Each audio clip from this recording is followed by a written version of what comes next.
Buenas tardes, bienvenidos a Trabajos de Autor, un espacio de Rediff donde analizamos el trabajo de los articulistas y los escritores de libros más interesantes que se encuentran disponibles de manera libre y gratuita en la plataforma rediff.org. Nuestro invitado de hoy es Jaime Tamayo, profesor e investigador de la Universidad de Guadalajara en el doctorado de Ciencias Sociales y Políticas, y es autor del libro Ucrania, la guerra civil y la lucha por la última frontera de la OTAN. Buenas tardes, Jaime. Bienvenido a este espacio de Rediff. Buenas noches, un gusto estar aquí con ustedes. ¿Cuál fue el motivo por el que te interesaste por el tema de la guerra en Ucrania? ¿Cuál fue tu metodología de investigación? En realidad es un producto colateral. El proyecto original es un proyecto sobre los movimientos sociales y los cambios políticos en la ex Unión Soviética. En ese contexto estuve viendo lo que se ha venido conociendo como las revoluciones de colores, y bueno, también el sistema político en Rusia, por supuesto. Y esto me llevó, obviamente, a trabajar sobre la revolución, la llamada Revolución Naranja en Ucrania. Y desde ahí me tocó seguir de cerca lo que fue esta segunda Revolución de Colores, conocida pues como Revolución del Maidán, que generó finalmente esta guerra civil que está todavía presente, pero que en buena medida es una guerra de carácter geopolítico y con una fuerte intervención de estados extranjeros, ¿sí? En Ucrania, la guerra civil y la lucha por la última frontera de la OTAN, escrito por el doctor Jaime Tamayo, se encuentra de manera libre y gratuita en el indexador rediff.org. ¿Cuáles dirías que son los objetivos y las ambiciones concretas que tiene Rusia en Ucrania?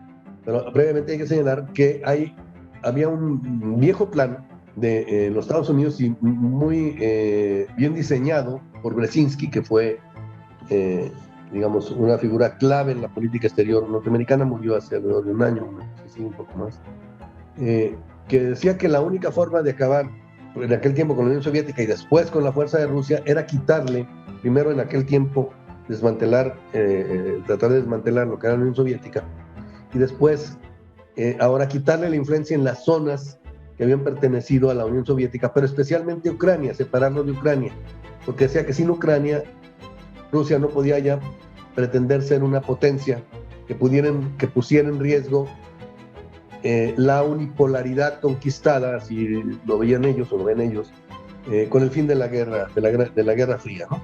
Rusia pretende que estos países sean países colchón, digamos, que se mantenga un nivel de neutralidad tal que no pueda haber o que no formen parte de una agrupación militar multinacional, ¿sí?, que ponga en amenaza la existencia misma de Rusia. En este caso, la OTAN, hablándolo con toda claridad. Cuando se acepta el fin de lo que le llaman la caída del muro, es decir, el fin de la República Democrática Alemana y su integración con la Alemania Federal, hubo un acuerdo con Gorbachev de que se desmantelara el Pacto de Varsovia, que había surgido en respuesta a la OTAN, y que la OTAN no se desmantelaría, pero no se extendería más al este. Esto es algo que también les duele mucho en el sentido político, digámoslo así, a los rusos, porque se sienten traicionados y cada vez más cercados por la presencia de estados que forman parte de una organización militar beligerante, que es la OTAN, que va rodeando a Rusia. Pero no solo eso, que coloca misiles y armas nucleares que apuntan y que pueden llegar muy rápido al corazón de la propia Rusia. Entonces, ¿qué es lo que quiere Rusia? Seguridad. Quiere un acuerdo entre Rusia, Estados Unidos y en general con la OTAN para que no siga esta expansión y para que se generen condiciones incluso para un desarme nuclear, ¿sí?, para evitar una guerra en la que sería pues un desastre para los rusos, un desastre para Europa, un desastre para Estados Unidos y para el resto del mundo, francamente. ¿En qué punto estamos, Jaime?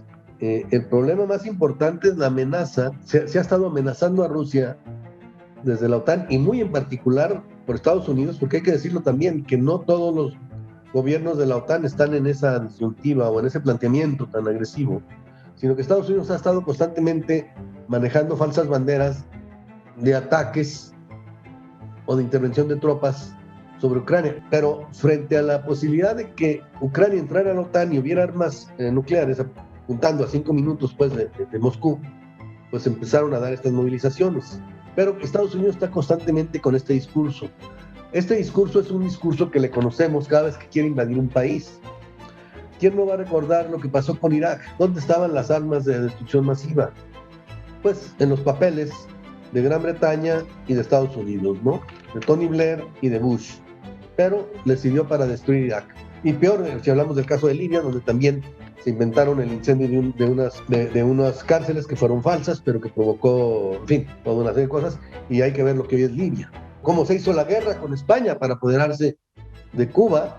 Pienso que estamos otra vez en esas situaciones de muñequeo.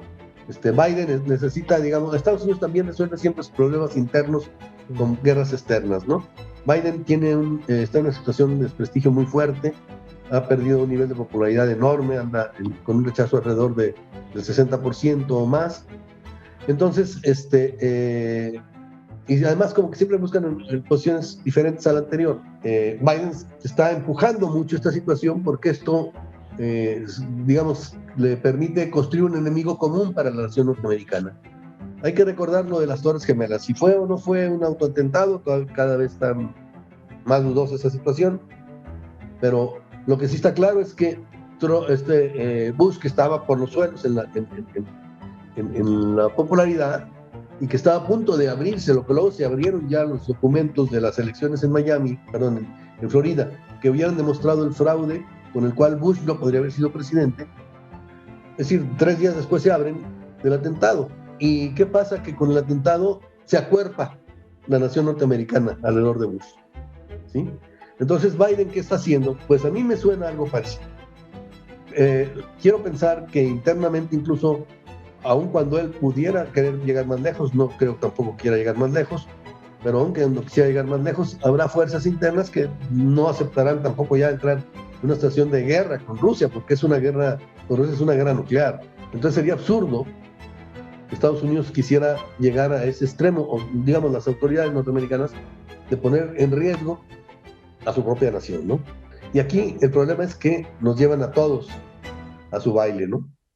Tu libro está indexado en el buscador académico de rediff.org de manera libre y gratuita.